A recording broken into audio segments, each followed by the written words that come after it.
Agora na Jovem Pan, Sociedade Digital. Com Carlos Aros e André Miceli. Sociedade Digital no ar, hoje revisitando um dos temas preferidos dos brasileiros. Pois é, tem muito gamer aqui no Brasil. É um dos principais mercados para o mundo dos games, tanto para as desenvolvedoras independentes, quanto para os grandes estúdios que desenvolvem os jogos. E a gente teve uma conversa muito boa, né, André? Com o Germano Cui, da Acer, e o Marcelo Tavares, da BGS, a Brasil Game Show, contextualizando esse universo, que é importante não só para o entretenimento, mas para a economia. Os games movimentam alguns bilhões por ano e a gente esmiuçou tudo isso nessa conversa com eles, né? Foi, sem dúvida, uma conversa muito legal e muito enriquecedora, Aros. É impressionante como esse é um universo que apresenta bem mais oportunidades do que parece num primeiro momento. Como você falou, a gente tem as oportunidades para os desenvolvedores, para os jogadores, tem oportunidades de marketing associadas a essa atenção. Quem joga normalmente tem a atenção muito voltada para esse universo e nesse ambiente, nessa disputa do marketing, onde as empresas competem justamente por atenção, os games podem ser um grande aliado. Então foi uma conversa que saiu muito do convencional. A gente olhou o segmento inteiro sob perspectivas bem interessantes e diferentes. Então vamos acompanhar esse bate-papo com o Germano Cui e com o Marcelo Tavares, o mundo gamer decifrado aqui no Sociedade Digital. Primeiro convidado, o Marcelo Tavares, ele que é CEO da Brasil Game Show, que é o maior evento de games da América Latina, um evento que eu tenho prazer de dizer que estou lá presente em todas as edições. E o Germano Cui, que é General Manager da Acer na América Latina, ele que trabalha para fazer os gamers felizes enquanto estão ali em frente ao computador. Marcelo, obrigado por estar aqui com a gente hoje, ainda que remotamente, era para estarmos presencialmente conectados aqui, porque era para a Brasil Game Show estar acontecendo neste final de semana aqui, em que nós estamos falando, né? Sem dúvida nenhuma. Em primeiro lugar, agradecer aí o convite, a oportunidade de participar com vocês, é uma honra para mim. Agradecer também sempre o carinho, a presença, a participação de vocês em cada edição da Brasil Game Show todos os anos. E esse ano, com a pandemia, infelizmente não tivemos como fazer a feira física, né, com a presença de todos os jogadores do Brasil, como ela acontece a cada ano, mas vamos ter aí no final de semana o BGS Day, a primeira iniciativa digital da BGS, para trazer um pouquinho para o público de uma maneira virtual aquilo que a BGS representa para todo mundo. Germano, você também, obrigado por estar aqui com a gente hoje. E no teu caso, a pandemia não distanciou a Acer dos gamers. Na verdade, só fez com que eles ficassem mais próximos de vocês, né? Todo mundo em frente ao computador nesse período, né? Pois é. Primeiramente, gente, um prazer estar aqui com vocês. Realmente muito bom a possibilidade de estar nesse canal aqui com vocês, falando um pouco desse nosso universo game. E realmente, como você falou, a pandemia, ela aproximou, né, esse mundo game de muita gente que não jogava. Então, a gente começou a ver realmente alguns clientes procurando soluções, produtos gaming, que nunca tinham tido contato com esse universo. E também pessoas que já tinham contato, buscando aprimorar seus equipamentos, buscando um pouco mais de performance para estar conectado, né? Então, todo mundo jogando de casa aí, realmente, entrando os amigos. Acabou que virou, assim, um momento de convivência com os amigos, essa questão do gaming, né? Então, todo mundo quer se posicionar de uma determinada forma, jogar, participar. Esse momento tem sido um momento interessante, um aumento desses usuários. E é interessante porque eu acompanho já esse universo há bastante tempo, já tive, sei lá, incontáveis edições da BGS e tudo mais, e é legal porque ano após ano você percebe a evolução do que é essa figura, o gamer, né? O que é esse cara e como ele vem evoluindo, vem mudando ao longo do tempo e como essa realidade vem moldando o comportamento das pessoas para além daquele universo contido ali do jogo, propriamente dito. Então, desde o desenvolvimento de franquias que estão há sei lá quantos anos no mercado, com narrativas que ano após ano se renovam, trazendo novos elementos para a vida dessas pessoas, até produtos que são desenvolvidos a partir de demandas que surgem ali, né, na relação entre esse cliente, que é o jogador, e as marcas que desenvolvem esses jogos e tudo mais. E isso cria um universo que caminha, não em paralelo, mas dentro dessa realidade, dentro do cotidiano das pessoas. E isso rompe, né, Marcelo, com algo que já de algum tempo se tinha, com o preconceito. É um desocupado que está aí jogando. Se profissionalizou a realidade desse universo, ou seja, tem equipes que disputam campeonatos, ganham dinheiro com isso, movimentam aí um ecossistema bem importante por causa dos jogos e faz com que essa indústria cresça, se fortaleça, competindo aí com a indústria da música, com o cinema, de maneira muito consistente, né, Marcelo?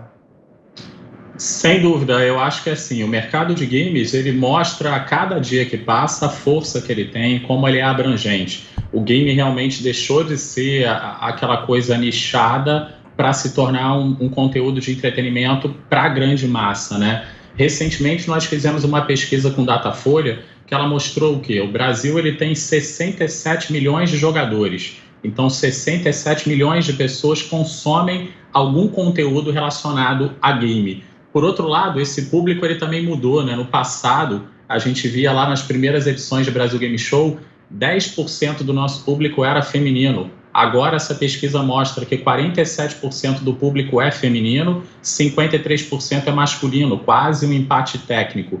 E outra mudança também que nós tivemos, que é muito perceptível e positiva para o mercado, é a idade.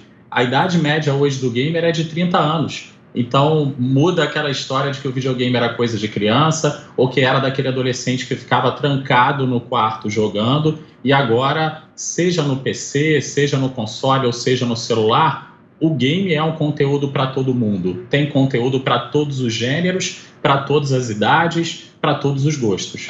Germano, a gente viu nos últimos meses bastante coisa acontecendo em relação às Big Techs e as suas visões em relação a esse universo. Está bastante claro que Amazon, Apple, enfim, os gigantes tradicionais e agora os novos players, a Apple e a Amazon mais recentemente, através de aquisições e de lançamentos específicos, vêm criando ofertas para esse mercado e são ofertas que se baseiam num modelo de monetização de streaming, que diminui parcialmente o processamento local, cria um processamento de servidor ali maior, que está associado ao serviço dele, mas, por outro lado, aumenta bastante, potencialmente, a demanda. Como vocês enxergam a Acer nesse contexto de evolução e amadurecimento do mercado de games? Primeiro, assim, ótimos comentários aí do Marcelo aí. A gente sempre está presente com ele aí também na BGS, que para mim é um evento fantástico, o melhor evento da América Latina disparado. E com relação a essa evolução aí dos gamers, como é que a gente enxerga isso? Primeiro, essa questão do cloud. Você vê aí empresas como o Google realmente fazendo alguns movimentos muito fortes nessa questão do cloud, para tentar diminuir, como você falou, o processamento. Mas esse movimento, vamos dizer assim, ele está muito incipiente, está só começando. E, obviamente, também para fazer esses movimentos, você tem uma questão de infraestrutura, né? Infraestrutura de internet, você tem quem realmente está bem preparado e os publishers têm que estar adequados a essa nova relação aí com o cloud, esse tipo de solução, né? Mas isso, falando do futuro, eu acho que é uma tendência, isso realmente a gente vai adequar essa tendência também, porque mesmo que você tenha essa capacidade de processamento mais focada na nuvem, você vai ter que ter a forma de jogar confortável, né? O que a gente forma de jogar confortável, porque a gente tem notado, principalmente nesse período, muita gente que compra um notebook gaming, mas tem comprado também um monitor para gaming, um teclado e um mouse. Então, o notebook acaba virando uma CPU, né?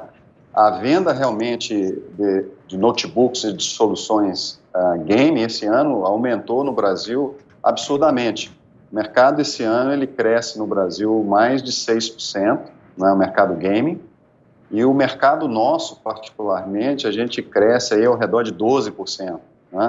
A gente não consegue crescer mais nesse momento por falta de disponibilidade de produto, né? Então, hoje a gente não tem a condição de abastecer a demanda nesse momento, né? Essa questão do futuro aí de ver as pessoas jogando, né, como o Marcelo comentou, até de idade, a gente tem notado algumas coisas aí muito interessantes, porque alguns clientes que não jogavam estão buscando realmente soluções de game. Aí você pergunta, até muitas vezes um amigo liga e fala assim, olha, eu queria comprar uma máquina game. Fala, olha, qual o jogo que você joga, o que você vai fazer? Fala, não comecei ainda, mas eu quero estar preparado para entrar no universo game, né? Então você vê que muitas vezes as pessoas que têm uma máquina para trabalho estão buscando uma máquina com capacidades para jogar, para conseguir num determinado momento aliar trabalho e lazer, né? Então isso tem sido um movimento também muito interessante que a gente tem percebido. Queria pegar carona nessa pergunta do André para você, Germano, porque quando a gente olha a divisão de distribuição no mercado, tem um crescimento importante, por exemplo, do market share da Acer e o quanto vocês alcançam dentro desse segmento. Mas é óbvio que vocês não miram única e exclusivamente esse usuário que está jogando. A experiência ela tem que ser uma experiência agradável, você mesmo descreveu isso agora, para todo mundo. O quanto da indústria, né, o quanto tem de trabalho da indústria nesse processo para criar um ambiente, uma experiência, no uso ali mesmo da máquina, que seja confortável para todo mundo. Porque até pouco tempo atrás, tinha uma noção de que o computador para o jogo, ele é um templo, ele está apartado de todo o resto.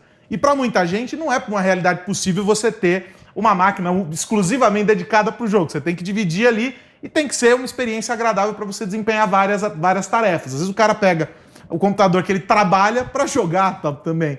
Como que é o pensar desses produtos, a entrega desses produtos lá na ponta para esse consumidor? A visão que eu tenho em relação a essa situação da evolução do hardware, né, para ficar mais friendly, a indústria evoluiu muito nesse sentido, porque os primeiros notebooks para gaming, eles tinham realmente 32 milímetros, eram um pouco mais pesados, né, vamos dizer assim, um pouco gordinhos, né? E agora, o que a gente tem visto? A gente tem visto notebooks agora para gaming com 17 milímetros, né? Então, é uma evolução muito grande, né? Você vê hoje notebook game mais fino, mais friendly, né? Não tão pesado, e sem perder a capacidade de processamento. Os notebooks hoje estão tendo uma capacidade de processamento muito boa, né? Eles estão conseguindo manter ou aumentar até em relação ao passado, usando tecnologias de cooling, as gráficas mais avançadas, né? Um ponto também que tem evoluído muito é com relação às conexões. A maioria dos notebooks um pouco mais high-end já estão utilizando Wi-Fi 6, né? Então, tem várias características que têm tornado os notebooks mais potentes e mais friendly. A CPU também tem avançado bastante. Então, quando a gente fala de CPU, a gente está usando CPUs novas aí, tanto da AMD quanto de última geração, tem trazido uma performance muito boa. As placas de vídeo, né, principalmente aí a NVIDIA, tem um avanço muito grande por essa linha da RTX. Então, a gente tem visto aí que hoje o jogador tem um arsenal aí para melhorar a performance, né? Então, ou seja, tem muita característica que pode melhorar a performance do jogo.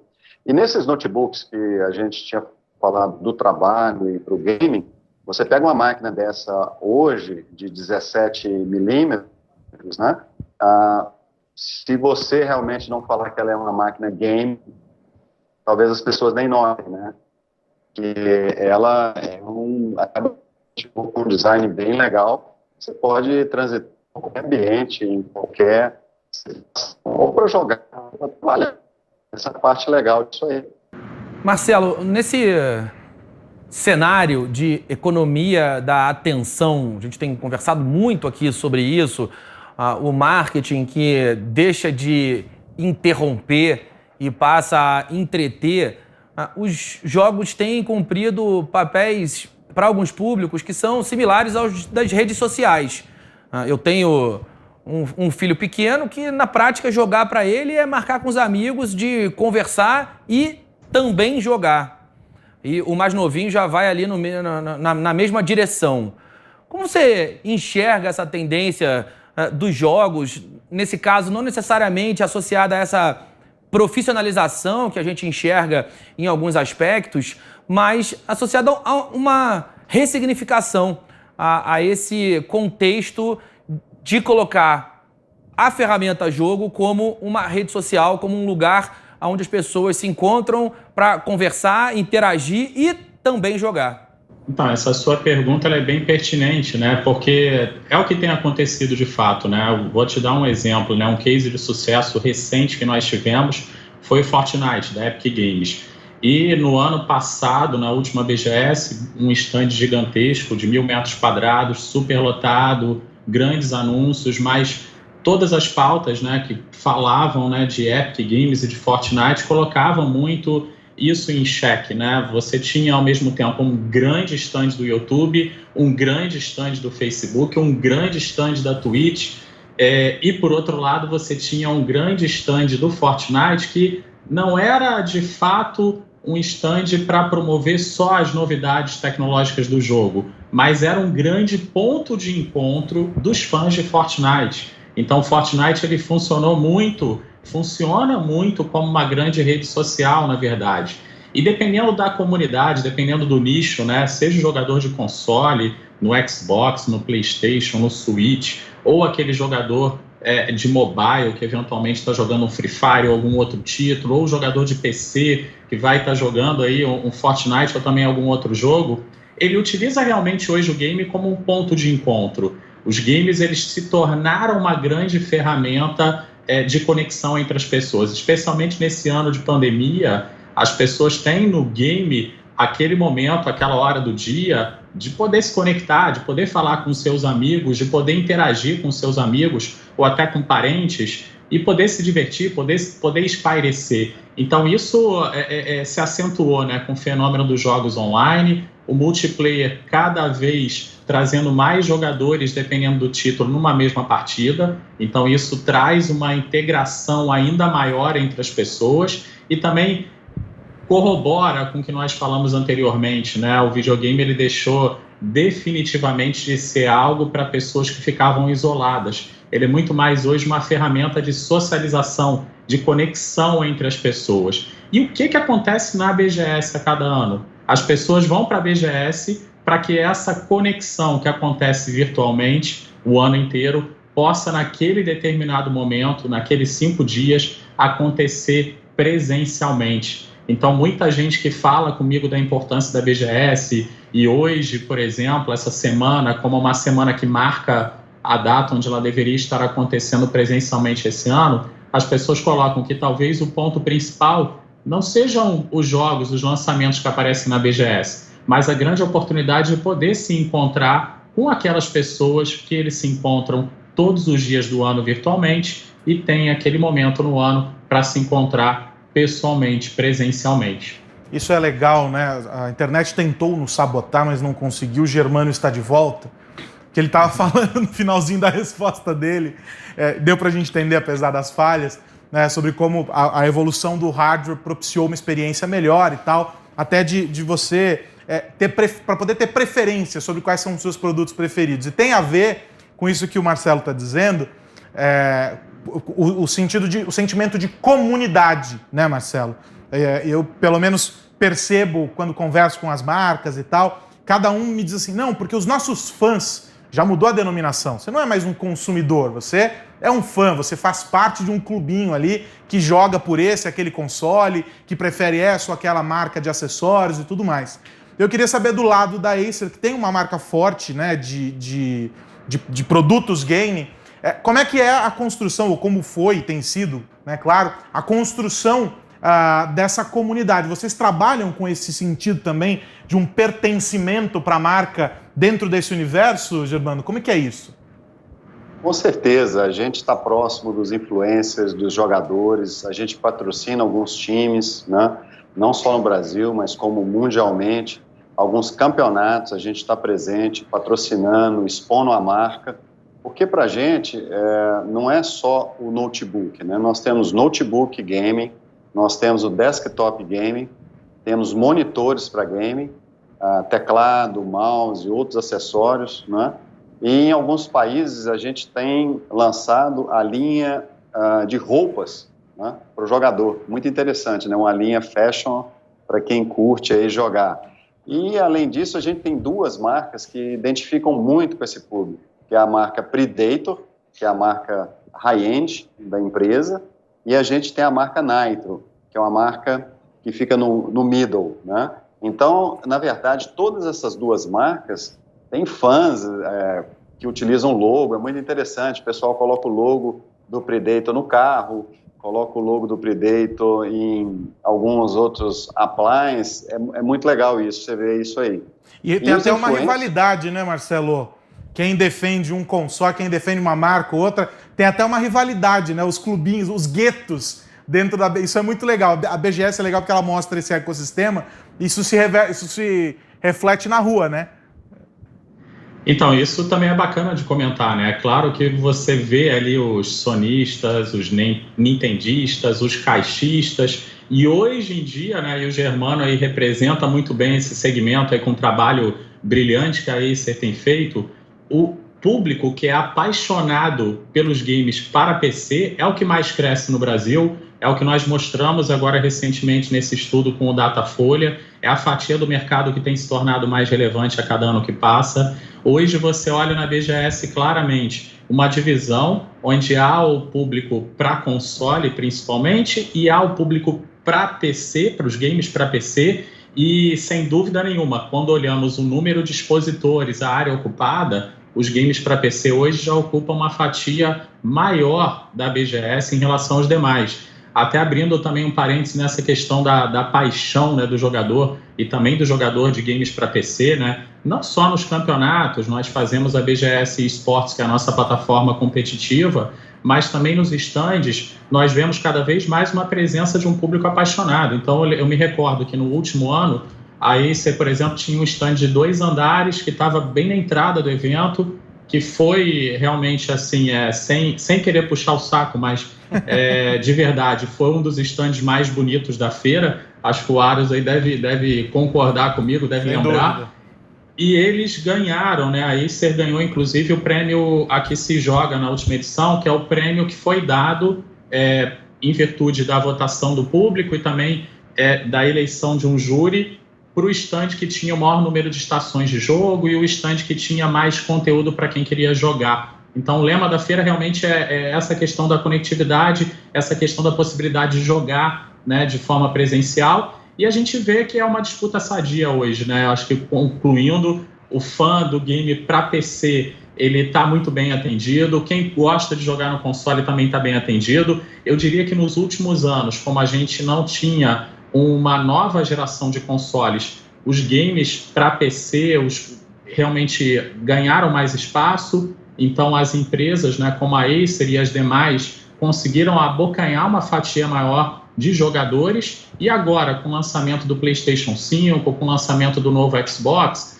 a disputa talvez se equilibre mais, né? É um momento em que essa disputa fica mais equilibrada. E aí, no final de geração, geralmente acontece esse crescimento também do número de jogadores que migram para o PC. Ô, Aros, eu tô aproveitando o programa aqui para ter uma consultoria de pai, né? Você sabe que eu falei dos meus meninos e os jogos, né? A relação que temos lá em casa com esse assunto. Eu Não nasci com o talento deles, definitivamente, para esse assunto, definitivamente não. Mas me interesso pelo tema e, falei das redes sociais, falando do futuro, Marcelo, o que a gente pode esperar em termos de evolução da profissão gamer? A gente tem visto um ecossistema, como o Aros falou, que é criado em torno do assunto. Então, os appliances, como o Germano colocou, as roupas, as marcas que estão envolvidas, mas tem o gamer propriamente dito, que ali já tem algumas discussões sobre ler, galera que fica ali jogando muito tempo e que eventualmente pode ter algum tipo de contusão, como os atletas dos esportes O debate físicos. eterno sobre qual seria a idade para deixar a molecada começar a mergulhar naquele universo e tal. Exatamente. O que a gente tem para o futuro desse assunto, no sentido de virar uma profissão, de existirem leis que, de alguma maneira, vão nortear a prática? Para onde esse assunto vai? Então, eu acho que já é uma realidade, né? O mercado de games, ele oferece um número muito grande de oportunidades de trabalho para quem quer ingressar. Então, no passado, né, muita gente sonhava em trabalhar com aquilo que amava, né? Para quem amava jogar, era realmente um sonho poder trabalhar com isso. Hoje em dia, você percebe, né, que o número de jornalistas que cobrem o tema só cresce, o número de influenciadores falando sobre o assunto. A cada edição de Brasil Game Show, a gente recebe cerca de 4.000 influenciadores de médio e grande porte, então que comunicam realmente para muita gente sobre o tema. Jornalistas, a gente tem um número aí superior a 3.000 jornalistas cobrindo o assunto, cobrindo o evento. O número de jogadores profissionais também é algo que só cresce, então a profissão pro player também é uma realidade. E quando você fala de um time, de uma organização de esportes, isso movimenta uma série de profissões, toda uma estrutura que está por trás disso. E também tem o lado do desenvolvimento de jogos. Dentro da BGS, nós temos uma área que é a área indie e que é retratada também agora nesses eventos virtuais da BGS, com espaço apresentando a produção nacional, apresentando o que está sendo feito aqui no Brasil, tanto para console, como para PC, como para celular. São cerca de 100 estúdios a cada edição da BGS, apresentando jogos de altíssimo nível. Desenvolver um jogo também é uma profissão possível, viável e que tem ainda uma demanda reprimida, tem oportunidades de trabalho. E, por outro lado, quando a gente olha o mercado como um todo, né, você tem toda uma cadeia envolvida para que esse notebook gamer, esse desktop gamer, esse console ou esse telefone celular voltado para o gamer chegue no consumidor. Então, toda essa cadeia movimenta um sem número de profissionais e de profissões, e aí é lógico, né? A gente sabe que no futuro, com a gamificação mais presente a cada dia que passa na educação, nas empresas, até na área da saúde, o número de oportunidades para quem joga e para quem quer trabalhar com games só vai crescer.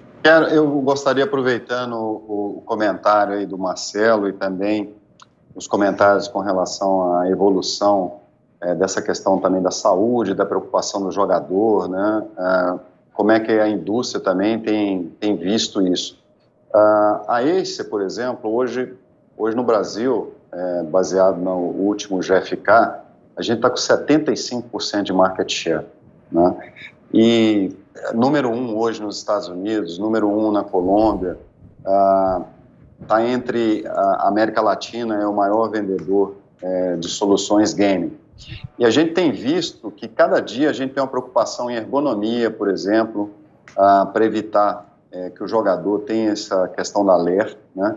A gente tem preocupado muito com os monitores, colocando alguns filtros para diminuir realmente a radiação, né, nessas telas, né, diminuir a luminosidade, dando mais conforto para o jogador.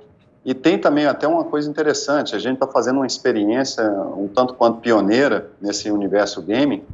A gente está criando um energy drink, né, uma indústria de hardware fazendo energy drink. Mas você pode imaginar qual que é o conceito por trás, é o conceito saudável. Então, a gente, nesse drink, a gente está colocando, por exemplo, uma vitamina chamada lutein, que ela ajuda realmente os olhos, né? e umas outras vitaminas também. Então, assim, a gente está criando um energético saudável para jogador.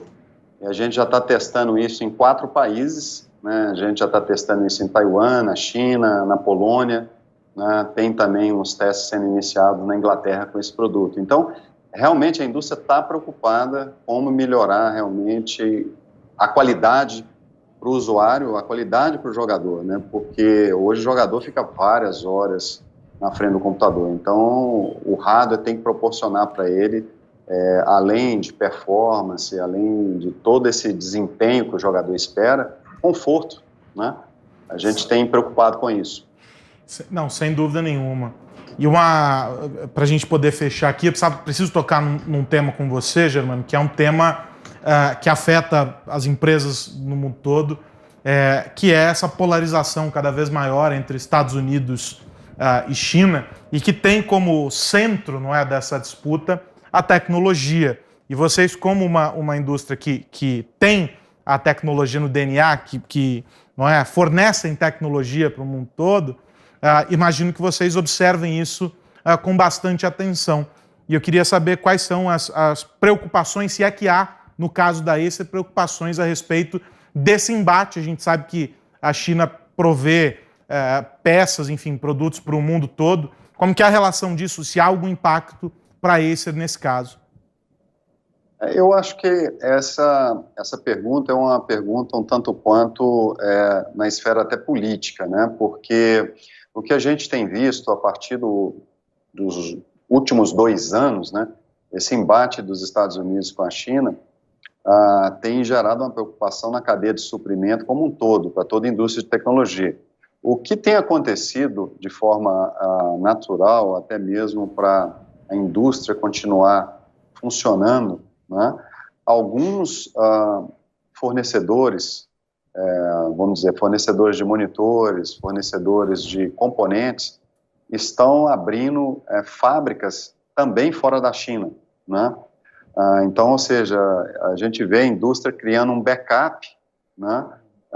Caso essa briga evolua, a gente torce, né? Todos nós aí torcemos aí para que eles encontrem aí um equilíbrio, né, nessa disputa, mas a indústria sim, ela tem se preocupado, ela tem buscado ter alternativas de fornecimento de outros componentes vindo de outros países, a não ser só a China. Então a gente viu ultimamente, principalmente nos últimos 18 meses, um crescimento da indústria no Vietnã muito forte, na Tailândia também, a base na Tailândia crescendo bastante, e algumas indústrias também aumentando a presença no leste europeu e no México, para tentar descentralizar um pouco a cadeia de suprimentos, para evitar uma parada em caso realmente de algum problema político que venha obstruir realmente a fabricação do hardware, né, como um todo.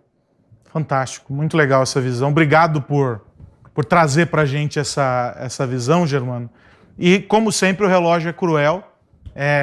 E eu preciso agradecer o Germano Cui, que é General Manager da Acer para a América Latina. Obrigado pelo teu tempo. Pegamos você no meio do caminho aí para esse papo, tá? Desconfortável aí, de pé nessa conversa com a gente para poder se conectar. Te agradeço muito, Germano, pelo teu tempo, pelo papo, foi demais. A próxima vai ser presencial. Muito legal, prazer estar aqui com vocês, um papo muito agradável, realmente, contem comigo, pode me chamar da próxima vez que a gente vai conseguir uma conexão melhor, prometo que eu melhoro a internet. Não, vai ser melhor porque vai ser presencial, não vai ter tela mediando esse papo não, vai estar aqui no estúdio com a gente. E você também, Marcelo, muito legal, obrigado pelo teu tempo, pelo papo com a gente. Eu sei que para você tem um peso diferente porque era para estar agora com o gás total nessa edição presencial, mas as condições não permitem. A BGS viabiliza de uma outra maneira para os fãs, mas em 2021 tá confirmada a edição, né? Então, em 2021 a BGS está mais do que confirmada, de 8 a 12 de outubro, e com certeza melhor. A gente vê que tem uma demanda reprimida tremenda, né? Os fãs pedem para a gente, queremos BGS em dobro, queremos muito mais. Vai ter que fazer uns 10 dias de feira.